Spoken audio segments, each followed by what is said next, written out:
Welcome back to part 2 of Blast Guys Reviews miniseries for the new Fear 4 Long Range Sniper Mech. In part 2, we're going to be taking a look at the substructures, articulation, and we're going to be taking a look at the cockpit. And let's hope and say, finally, do we get a mech that actually fits the pilot? We're going to put that theory to the test because the last 3 mechs we have not been able to put very many of the figures in unless they're superly geared down and they were the smaller female characters. Luckily, we probably have a good chance of this fitting because the pilot that comes with this mech is a female and it is a smaller framed character. So with that being said, we're going to start with the articulation. We're going to start at the lower end of the mech. We're going to start with the feet because I can't hold the camera and manipulate the figure.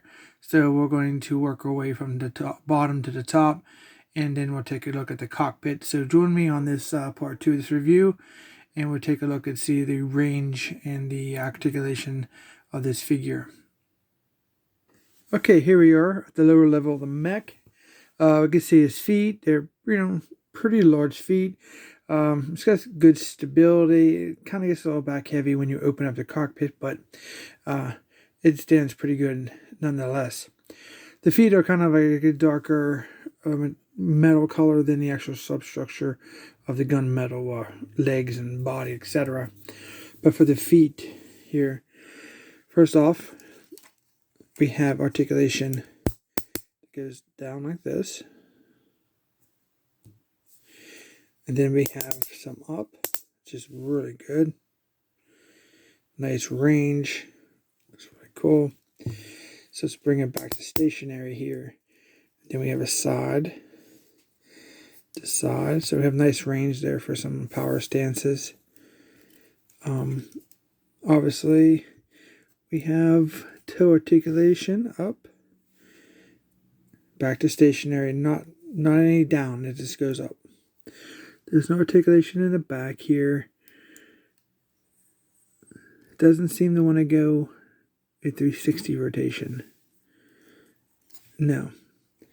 So on the back of the leg, we do have 2 panels. This panel can go. It's articulated here and then articulated right at the connector piece. So you can flop this up and down. Like so, or you can pull this all the way up. Then you have this very little one here that can do pretty much all the way up to there.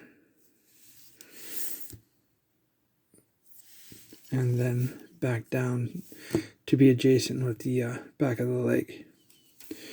So there's some nice features there. So you could pose these out, flare them out to give it more of a detailed look. So for the knee, you're going to have multiple things moving here. Obviously, you're going to have the knee joint moving. You're going to have this piston going in and out here. And then right inside here, there's this black ring. It will ride up and down on that shaft. So whenever that is moved. So you can try to watch a couple different places if you can. Show what the best camera angle is, but you can see things that are, see how this is moving. Up and down on that shaft there, and it goes in and out on this piston here. So that's really nice detailing. So we have a double jointed knee. Gives us a 90-degree bend. Looks really good.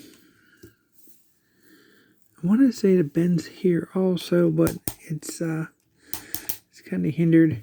Now, if you do go out of your range, know your range of your figures, obviously, you can see that this has popped off. And that's okay because you just went out of your range of your articulation. So all that does is made to pop on and off like so. So make sure you just very, very careful. And if it does pop off, you can easily put it back on, as you see. You can see here, because once you start manipulating those legs, you only have so much of it because of the pistons, the way they're designed. But they easily pop right back on like this, as you can see. So that's really cool. So up here at the hip, there's your rotation for your entire leg. 360 all the way around. Of course, you got to work around your hip, but since I only have 2 hands, you just got to get around this bottom piece, which is fun. Okay, I'm going to get this other hand out of the way. So this is his split ability here. And I'm sure if we can get a nice martial arts stance there. Looks pretty good. Maybe if we brought it up just a little bit, you can see how good he stands like that. But you know, he has just a little more range, but not enough down here to accommodate a flat-footed stance. So you definitely have to go up a couple. There is some soft ratcheting there, so it will hold, as you can see. Pretty good. Very nice. So I'm going to try to show you this section. There's like a waist swivel 360 here, but I'm not going to tear this entire soft goods off to show you. You can see that it rotates 360. It's pretty nice. And then we have his crunch and his sitting ability, which is really nice. Okay, now we have the camera adjusted. He can sit, perfectly. And obviously we have more of a range because of the freedom of the hips. Without being hindered, you pretty much can put his feet in his face. That's pretty insane. And then obviously they go back to back of his arms. But that's pretty good. Let's see his legs out of the way there. See if we can get him to sit for us so we can see some more articulation. He does sit very nice. Now for the arms, they do rotate 360 all the way around. And then they go up. I'll check the camera here in a second and I'll show you how far we can get a range on our arms. So he goes up pretty far on the overall range of that. You can see the old soft ratcheting right here, the little bits. So it's like a positioning, so you can help hold the different positions you want to gain for your dioramas or playability. There's a 360 rotation also. And we have a 360 rotation right here, this joint, right in here. And then you can see the piston here with the bendable elbow, which gives us fantastic 49-degree range. Very cool. Or we can just get a full 90, like so, or so. Perfect for the ratchet. You know, it's kind of, I want to say soft ratcheting, but it's kind of a little stiff, but you guys get what I mean. For the hands, those just rotate 360 all the way around. These are removable, like so. So you can just take the piece off. That'll give us a chance to look at the hand just a little bit better. So all the fingers are individually articulated. You can see here we have he only has 3 fingers and a thumb. So at the base here, we can bring this piece around so you basically can get that in and out like this. The thumb, goes all the way down inward. It's on a base pin. There is a knuckle articulation right here that you can see right there. And it bends, and it does kind of rotate 360 all around if you choose to have that. For the fingers, they spread really, really far. Should come down to the side of the hand. Then you have your, I guess it would be your middle finger. And it's, side to side there. And then we have, a base articulation, a bend here at this part of your finger, and then at the tip. So he has, 1, 2, and 3 per finger joints. Pretty cool. So we can get you some pretty good poses. Definitely can hold his sniper rifle. It's quite a large weapon, but I don't see a problem with him holding that at all.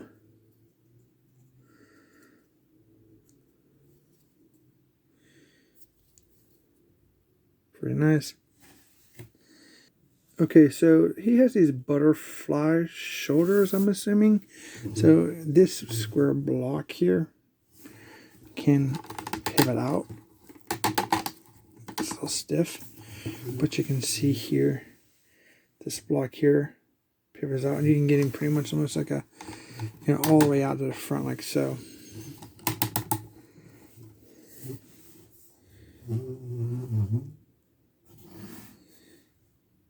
Keep that focused. Yeah, so you can get some pretty crazy poses with this guy. Now for the head, he can look down.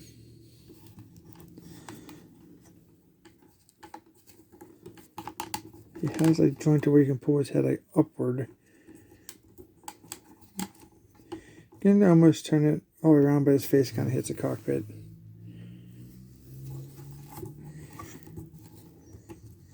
There's a back where his head looks like. That's interesting. Has like 4 little red circles on the back. It's kind of cool. I do like that mic. Oh wow, look at that. It was caught on the actual material, so there's his head right there.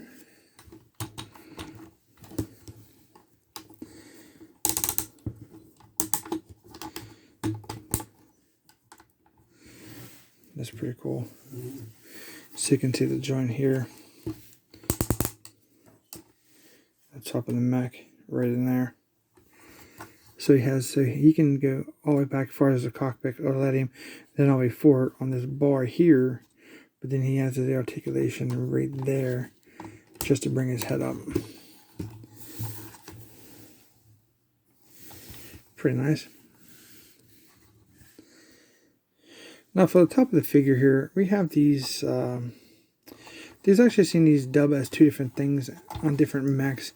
Almost like for this one, you know, it's going to probably be some kind of sensor array, some kind of weapon. But I also seen this used as a rail system because you have like 4 different sides you can slide on weapons. I've seen them slide on rocket launchers on a Fear 3 mech, and I've seen on some of the smaller mechs like the transformable Hurricane mechs. They were using these. They were calling these a specific like array or some kind of gun. I don't recall what they were calling it, but there's 2 on, or these, one on each side, and then they rotate, you know, all back and forth until they hit the cockpit. These are actually what you would take off. You would just kind of pull them out and to remove your cockpit if you was interested in removing your cockpit for any reason. So like I said, you do have some there's some side to side here. Yeah, has he sitting, rotation, and then he has the, you know, the crunch, and then back up here to stationary. And then we can get his head repositioned back down his side like so.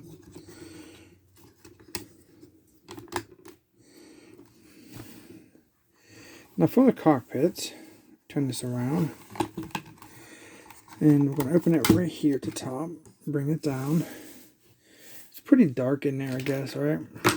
Oh, why it's so dark. See if we get a light. The flashlight don't work. Let's see if we can get a better light over here.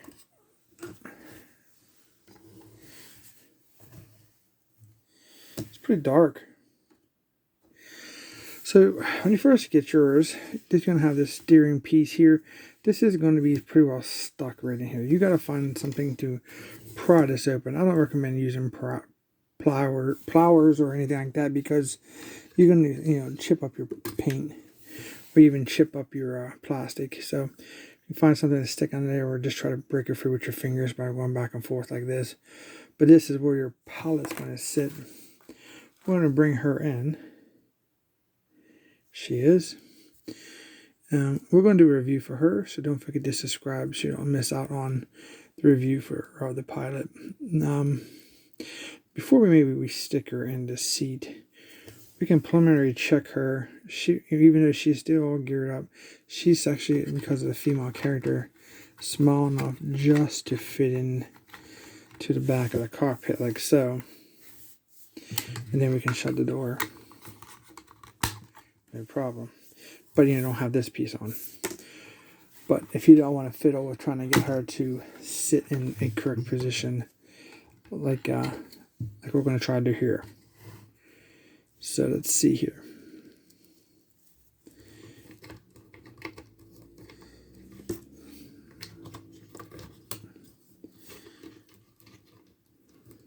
See if we can put our hands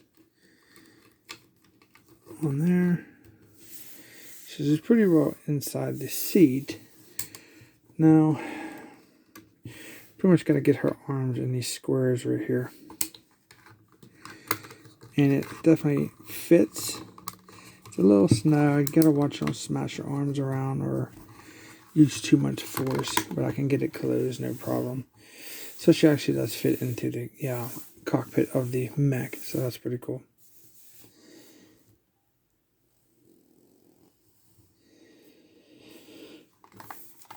So there's only this top piece. Now this is kind of different for this Mech because you see these little brackets here, I guess.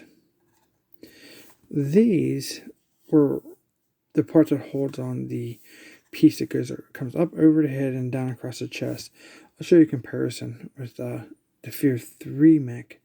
And to show you what those are for, they really have no purpose. I'm not sure why they even included them. They could have just took them completely off.